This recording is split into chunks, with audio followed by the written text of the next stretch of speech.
마지막 때입니다. 주님이 곧 오십니다. 우리의 약함으로 주님의 능력이 온전케 되어야 합니다. 성경은 말합니다. 고린도후서 12장 7절에서 10절 말씀입니다. 여러 계시를 받은 것이 지극히 크므로 너무 자고하지 않게 하시려고 내 육체에 가시고 사단의 사자를 주셨으니 이는 나를 쳐서 너무 자고하지 않게 하려 하십니다. 이것이 내게서 떠나기 위하여 내가 3번 주께 간구하였더니 내게 이르기를 내 은혜가 내게 족하도다. 이는 내 능력이 약한 데서 온전하여 짐이라 하신지라. 이러므로 도리어 크게 기뻐함으로 나의 여러 약한 것들에 대하여 자랑하리니 이는 그리스도의 능력으로 내게 머물게 하려 함이라. 그러므로 내가 그리스도를 위하여 약한 것들과 능력과 궁핍과 핍박과 곤란을 기뻐하노니 이는 내가 약할 그때에 곧 강함이니라 라고 말씀하십니다. 여러분, 이 세상에 부족함이 있습니까? 연약함이 있습니까? 상처가 있습니까? 고아나 가부입니까? 혹은 호랍입니까? 눈이 안 보이십니까? 귀가 안 들리십니까? 말을 못하십니까? 팔이 없습니까? 다리가 없습니까? 키가 자라지 않습니까? 돈이 없어 가난합니까? 명예가 없어 사회에 불이익을 당하십니까? 건강이 안 좋아서 고통을 겪고 있으십니까? 지금 여러분 삶 가운데 비참한 현실로 괴로워하며 고통당하며 여생을 보내고 있냐는 말입니다. 그런 여러분은 주님께서 여러분을 더욱 사랑하심을 알아야 합니다. 이것이 성경적인 것입니다. 혹시라도 여러분이 원하는 대로 삶이 주어진다면 여러분은 주님께로부터 외면당하고 있는 것입니다. 그런 여러분은 주님의 자녀가 아닐지도 모릅니다. 성경은 말합니다. 히브리서 12장 5절에서 8절 말씀입니다. 또 아들들에게 권하는 것 같이 너희에게 권면하신 말씀을 잊었도다 일렀을 때 내 아들아 주의 징계하심을 경히 여기지 말며 그에게 꾸지람을 받을 때에 낙심하지 말라.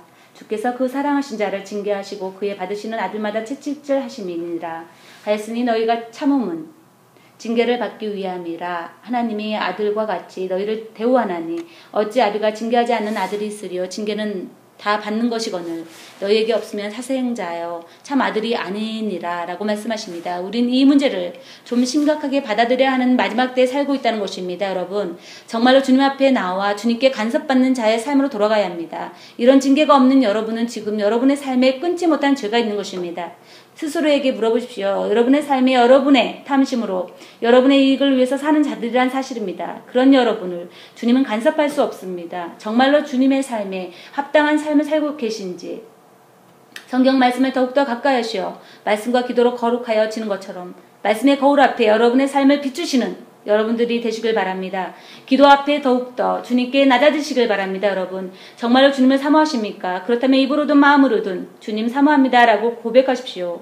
그리고 주님께서 기뻐하시는 합당한 열매를 맺을 수 있도록 해달라고 기도하시란 말입니다. 그리고 여러분, 사람은 믿는 자든 아닌 믿는 자든 세상에서 좋은 일이 생기면 누구나 좋아할 수 있는 것입니다. 누구나 감사할 수 있는 것입니다. 그러나 그것으로 우리는 생명 되신 주님을 만날 수 없습니다. 우리의 구원자 되신 예수님을 만날 수 없는 것입니다. 생명 되신 복 되신 영원하신 예수님을 만날 수 있는 비밀이 무엇인지 아십니까?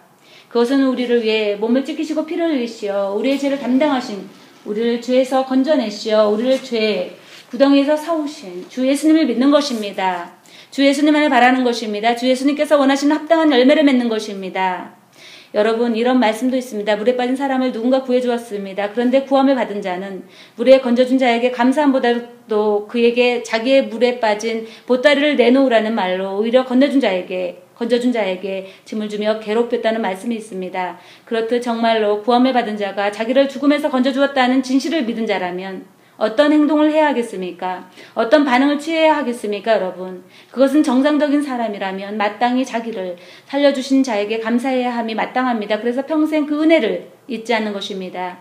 그리고 그 은혜에 구해준 자를 기쁘게 해드리는 것입니다. 그것은 아마도 구해준 자의 발자취를 행하는 삶일 것입니다. 이것은 아주 정상적이며 이상도 환상도 아닌 인간으로서 최소한의 도리일 뿐입니다. 그런데 구해준 자에게 물에 빠진 보따리를 내놓으라며 괴롭힌다고요. 정말 염치 없는 행동이지 않습니까? 정말 예의 바른 동방지구에서 있을 소리냐는 말입니다. 여러분, 제가 지금 어떤 말씀을 하고 싶은지 아십니까? 왜 예수님을 믿는다면서 날마다 우리의 보따리를 내놓으라고 주님을 괴롭히며 날마다 주님을 명령하며 이거 내놔라 저거 내놔라 하며 투정을 하십니까? 빨리 안 준다고, 빨리 기도를 안 들어준다고 왜 주님을 협박하며 사십니까? 제 속에서 누렸던 것을 또다시 누리시려 하십니까? 예수님의 이름을 빌어 욕심이 더 가득해서 말입니다. 이것 잘 되게 저것 잘 되게 이거 나쁘지 않게 하며 말입니다. 주님께서 여러분의 종이 되십니까? 왜 주객이 바뀌어서 여러분이 주인이 되는 삶을 사시냐는 말입니다. 여러분, 정말로 우리는 내구조부터 바뀌어야 합니다. 주님께서 주시는 정말로 착하고 순수하고 정직하고 남을 배려하는 성실한 뇌로 바뀌지 않는다면 여러분 지금 열심히 여러분의 안위만을 위한 인간으로서 수행하며 사는 것밖에는 아무런 영혼의 유익이 없다는 것입니다. 요한계시록의 라우디게아 교회를 아시죠? 성경은 말하고 있습니다. 요한계시록 3장 16절 말씀입니다.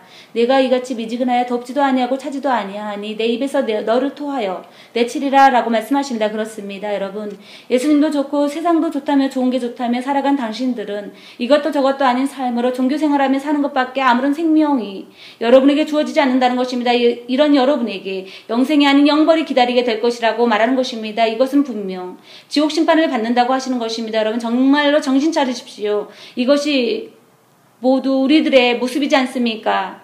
현실 속에서 힘이 들면 감수는커녕 마음속에서 원망 불만이 도사리며 우리들을 괴롭히지 않냐는 말입니다. 그렇습니다. 우린 그런 연약한 존재라는 사실입니다.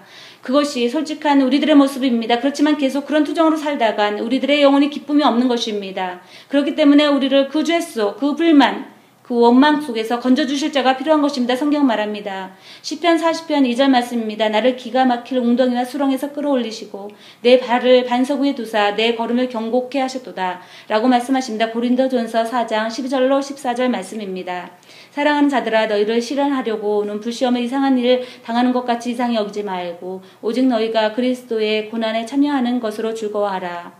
이는 그의 영광을 나타내실 때에 너희로 즐거워하고 기뻐하게 하려 하심이라. 너희가 그리스도의 이름으로 욕을 받으면 복이 있는 자로다. 영광의 영 곧 하나님의 영이 너희 위에 계심이라 라고 말씀하십니다. 그렇습니다. 그래서 우린 주 예수님을 진심으로 우리의 심령에 모셔드려야 하는 것입니다. 그렇다면 우리는 오직 순수한 마음으로 주 예수님만을 바라보아야 합니다. 우리의 환경이 어떤 힘든 상황이라 할지라도 우리의 영혼의 구원자 되신 예수님께 감사하며 나아가야 하는 것입니다. 그리고 우리에게 베풀어 주시는 은혜를 생각하며 우리 또한 한 영혼을 위해 기도하며 전하는 삶을 살아야 합니다. 우리를 위해 고난, 고통 받으신 것처럼 우리 또한 다른 영혼을 위해 육신적, 정신적 불구자가 되어야 하는 것입니다. 다른 영혼을 위해 고난, 고통을 당해야 하는 것입니다. 더 이상 불평, 원망의 마음을 끊는 고난을 우리는 성령님과 함께 이루어야 합니다. 여러분, 이거 아십니까? 이 세상에 부모도 연약한 자녀를 그것도 아주 가까이에서 부모의 관심과 부모의 사랑을 받으며 사는 것 아십니까? 그렇듯 하나님께서도 연약한 자녀라고 인정하고 고백하는 자에게 관심과 사랑이 더 가는 것입니다. 주님께 겸손하고 자기 자신을 낮출 줄 아는 자녀는 분명 가장 가까이 주님과 함께 거하게 될 것입니다. 그래서 우리는 분명 주님만 필요하다고 항상 고백해야 하는 것입니다. 그리고 우리의 죄를 용서해 주시고 죄를 끊도록 다시 살게 해주신 삶의 열매로 주 예수님을 다른 사람에게도 전해야 하는 것입니다. 그것은 각자의 주어진 모습대로면 되는 것입니다. 말을 못하면 글로써, 글조차도 어려우면 마음으로써 기도는 할 수 있지 않겠습니까? 여러분, 주님께 더 많은 것을 드리기 위해 없는 것을 잊게 해달라고 하지 마십시오. 그것은 우리들의 욕심일 뿐입니다. 우리는 주님께 아무것도 드릴 수 있는 존재가 아닙니다. 오로지 우리는 주님의 은혜로 주님 것으로 사는 존재입니다. 그래서 우리가 주님께 드려진다 하여도 모두 주님 것이란 말입니다. 우린 단지 주님의 무익한 종일 뿐이며 어떠한 일을 했다 해서 자랑하고 떠드는 것이 아니라 우리는 마땅히 할 일을 하는 것, 그 이상도 이하도 아니라는 사실입니다. 우리는 단지 있는 모습 그대로 최선을 다해 주님께 드려지면 되는 것입니다. 왜 제가 이런 말씀을 하는지 아십니까? 요즘 교회 안에서 많은 사람이 주님께 돈을 달라고, 사업이 잘 되게 해달라고, 좋은 곳에 가게 해달라고 발버둥을 칩니다. 그리고 아픈 병을 낫게 해달라고 주님께 금식을 하며 때를 씁니다. 이런 것들을 간구하며 주님께 조건을 내세웁니다. 주님께서 이 모든 것을 해주신다면 주님의 일을 하겠습니다 라고 말입니다. 정말 우리는 벌써 주님께 모든 것을 받았습니다.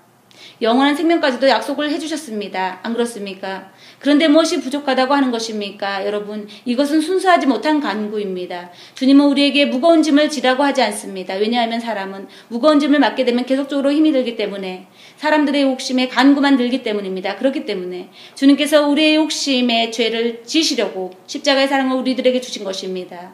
그런데 무엇을 자꾸 구하신 것입니까? 그것은 분명 이방인이 구하는 간구라고 성경은 말합니다. 마태복음 6장 31절로 32절 말씀입니다. 그러므로 염려하여 이르기를 무엇을 입을까, 무엇을 먹을까 하지 말라. 이는 다 이방인들이 구하는 것이라. 너희 천부께서 이 모든 것이 너에게 있어야 할 줄을 아시느니라. 라고 말씀하십니다. 그렇습니다. 예수님을 믿지 않는 자들이 구하는 기도란 말입니다. 여러분, 우리는 주님의 은혜를 입은 자들입니다. 어떤 모습이든 그대로 예수님께 감사를 드리는 여러분이 다 되시길 바랍니다. 예수님만 바라보며 예수님의 기쁘신 뜻을 구하며 그 열매를 보이며 사는 아름다운 예수님의 제자들이 다 되시길 바랍니다. 어떤 자는 이렇게 말할지도 모릅니다. 당신이 내 입장이 돼봤어 하며 아직도 마음속에 쓰라림으로 또다시 원망과 불평의 마음을 저에게 반문할지도 모릅니다. 그런 당신 정신 차리십시오. 예수님을 믿는 모든 사람은 당신뿐이 아닌 모두가 당신 같은 아픔과 상처가 있다는 사실을 잊지 마시란 말입니다. 우리는 입이 있어도 말을 못하는 자일지라도 주님께 원망 불평할 수 있는 존재가 아니란 사실입니다. 불평하는 그대는 가장 중요한 것을 잃어버리고 사는 자입니다. 그것은 당신의 영혼의 가치를 모르는 자입니다. 주님은 우리들의 영원한 주님의 나라 아름다운 천국 영원한 생명을 주시기 위해 우리들의 영혼을 사주셨습니다. 우리들의 영혼을 구원해 주셨다는 말씀입니다. 그것도 우리의 불평, 불만, 원망의 죄를 갚아주시고 다시는 원망, 불평하지 말아라 하며 저 천국의 아름다운 곳을 약속해 주셨단 말입니다. 그런 당신이 예수님을 믿는 이유를 진정으로 아는 자라면 더 이상 주님께 불평, 불만할 수 있는 존재가 아님을 알게 될 것입니다. 솔직히 말해봅시다. 그래서 우리가 예수님을 믿는 것이 아니겠습니까? 그렇다면 우린 더 이상 이 세상의 고난, 고통, 징계를 원망할 수 없는 존재가 되어야 한단 말입니다. 이 믿음이 주님을 순수하게 착하게 믿는 것입니다. 우린 모두 이런 자가 되어야 하는 것입니다. 모든 사람은 예수님께 왜 그랬어야 하며 토를 달지 말아야 합니다. 여러분, 우리는 아무도 우리들의 입장을 합리화하며 주님께 나아갈 수 없습니다. 왜요? 주님은 우리를 위해 십자가에서 피를 흘리셨습니다. 주님은 우리를 위해 불구자가 아닌 불구자가 되어 아무런 힘이 없이 연약한 모습으로 우리를 구원해 주셨습니다. 그런 예수님을 하나님께서 부활되게 하셨습니다. 이 모습을 본받아 우리로 주님의 나라로 오게 하시려는 하나님의 놀라운 계획이 성경 말씀에서 보여주시는 것입니다. 그렇기 때문에 우리가 연약하면서 주님의 힘으로 성령님의 도우심으로 강하게 되어 이 세상을 주님의 마음으로 모든 어려운 상황들을 이기며 나아갈 수 있는 것입니다. 여러분의 환경을 바라보며 원망 불평하지 말고 오로지 주 예수님만을 바라보며 그 어려운 고통을 주님께 내려놓고 가벼운 짐만을 가지며 주 예수님만 바라보시는 여러분들이 다 되시길 간절히 바랍니다. 그래서 앞으로 원망 불평의 죄와 피 흘리기까지 싸워 성령님과 함께 이기는 삶을 사시길 간절히 바랍니다. 그렇기 때문에 우리는 우리 모습 있는 그대로 주님께 최선을 다해 사는 삶으로 나아가야 하는 것입니다. 각 사람이 할 수 있는 적은 모습이라도 우리가 있는 모습 그대로 감사하며 주님께 내어드릴 때 주님은 기뻐하실 것입니다.